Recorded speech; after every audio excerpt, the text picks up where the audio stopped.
Hello, everybody. I'm a practicing therapist and a doctoral student of psychology. Today, let's talk about what happens if you and an avoidant, another avoidant, if you are an avoidant, you stop contacting each other. What happens? Okay. So let's kind of keep it a little bit easier to understand by saying one person is avoidant and the other person is anxious. Let's just say that. That's not always the case, okay? This can happen with an avoidant, dismissive avoidant, and a fearful avoidant, okay? But all I'm saying is whoever's watching this video, your ex or your partner or whoever it is, they're avoidant. I don't know what you are, but likely the person, at least minimum one avoidant, has stopped contacting each other. I don't know how to explain it. But particularly, let's talk about if the avoidant, the one who is more avoidant, tends to value independence and emotional distance as a form of self-protection. And then the other one might actually feel more comfortable with closeness in comparison to the other partner. So we'll say it like that, at least for now. So what happens, okay? Let's break it up into two ways that we can describe this, okay? The first one, we're going to talk about the avoidant person or the one who's more avoidant. And then we're going to talk about you, likely. If you're more anxious, even if you're secure, what you do, okay? So what happens with the avoidant? When they stop contacting you, they actually have initial relief. They may have a sense of relief or calm because the pressure of emotional connection and expectation is no longer there. It has been removed, okay? So you might see them seem completely fine. They're happy. They don't care as often, or they don't show any care at all, actually. They might be living their life normally. And maybe you guys are coworkers or you guys have mutual friends and they are not acting like they are in pain. You can see them. And you're right, because avoidants are good at avoiding their feelings, but they're also in their deactivation. They're happy the pressure is gone. They're not thinking about what they just lost. They're a little slow with emotions, and that's okay. Not making fun of avoidance, I'm being honest. They're a little bit slower to the program when it comes to these emotional things, okay?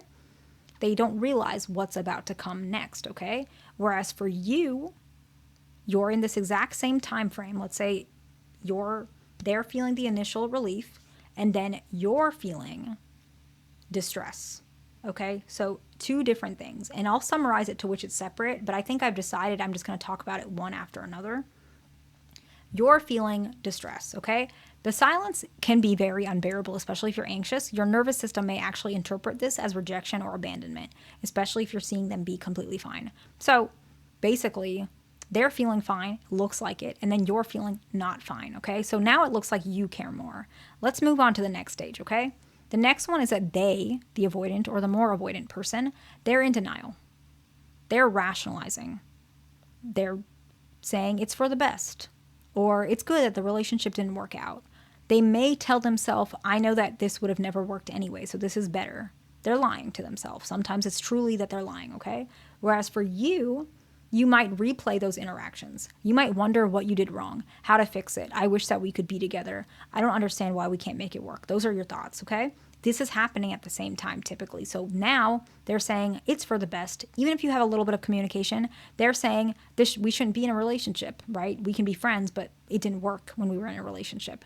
Well, you're still feeling like maybe we should get together. What can we do to make it work? Two different sides. And now you're feeling even more rejected because they're behaving like, oh, it's for the best. It's fine. You know, this is what's better. We're better as friends, or we're better where we don't talk to each other because our romance didn't work. That's their mind. You're thinking it could work if we adjusted these things, right? Totally different. However, let's move on to what happens next, okay? We were talking about how the avoidant or the person who's more avoidant has this sort of delayed emotions, right? We were saying that originally, right? At first, they're starting to be a little bit more calm. They have these expectations that are removed, and so they're feeling pretty good about themselves. And now the next stage after that is they're feeling it's for the best, but these delayed emotions, they will catch up. We're human. They will, okay? And so they do feel regret, pain, loss, and they may not act on these feelings immediately because they feel like re-engaging is risky. However, they are feeling it, and they may behave in a way where it's out of character. They might move out of the state. And you might think that means they care less, but it's because they're removing themselves from memories of you. They may move to another country. They may go on vacation. They may hang out with people that they used to not hang out with. If they're fearful avoidant, they might actually start dating somebody really quickly. And so you're feeling you're seeing their behavior, but there's a part of you that knows it's out of character and that they probably do feel pain. But what you're doing is different. So now on the other side, what you're doing while they're having this delayed emotional response is you've taken time and you've engaged in self-soothing. And you're starting to see the dynamic more clearly. And you're starting to think, maybe this wasn't healthy. Maybe I did try and I wasn't listened to. And maybe I'm happier without them. You're starting to build more emotional stability. You're starting to feel like, I don't feel as anxious. I was really anxious with my partner, but now I feel pretty good. I actually feel like happy. Maybe you're starting to take classes at the community college. Maybe you got a new job. You're starting to feel good. And it's genuine, right? It's not like when the avoidant was kind of denying it and trying these new things. No, yours was genuine because it took time and you self-soothe and you made a way for you to find this direction. And so you're feeling more comfortable with the loss, actually. It's not loss anymore. It's acceptance. You feel like, okay, I did lose something, but I can appreciate the message of what this was. You learn from this dynamic. I don't want to feel that way again. I actually do feel like I'm actually done. I feel more safe this way. I didn't feel that good in that relationship. I feel better now. And so you're seeing that. Whereas, like we were saying, the avoidant individual is starting to realize that bond was meaningful and they feel regret. They feel pain. They feel lost. They think about you a lot. I do have patients that say, this is going to sound a little creepy and I'm not giving anyone's information, but sometimes they might say, oh yeah, I drove by your work just because I was thinking about you. That might be creepy. I don't know. But they might say, oh, I was in the neighborhood. I'm not saying they did this one on purpose, but maybe you guys got mutual friends and they, I was in your neighborhood and I thought about maybe if I bumped into you, what I would say. Right? So they are thinking about you, whereas you're kind of like, this chapter's over for me. I don't know if I want to feel that kind of pain. And then the last portion where sometimes the avoidant individual reaches out when it feels safe or when they start missing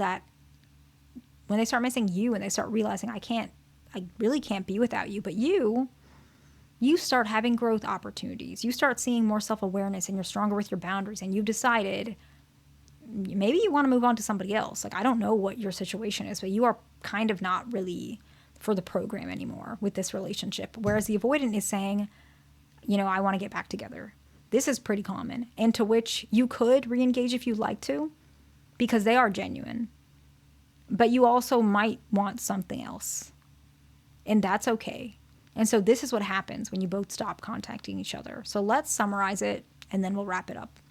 We'll summarize it piece by piece, okay? For avoidance, initial relief, denial, delayed emotions, and then wanting reconnection, okay? And then for you, initial distress, rumination, acceptance, and growth opportunity, okay? And this is kind of what happens. What can happen sometimes is you might have an emotional cycle where sometimes you guys get back together and it's more of an off and on situation. But usually if that happens, it's because you guys didn't process all of this or that breakup wasn't actually genuine from either of your sides. And that's okay.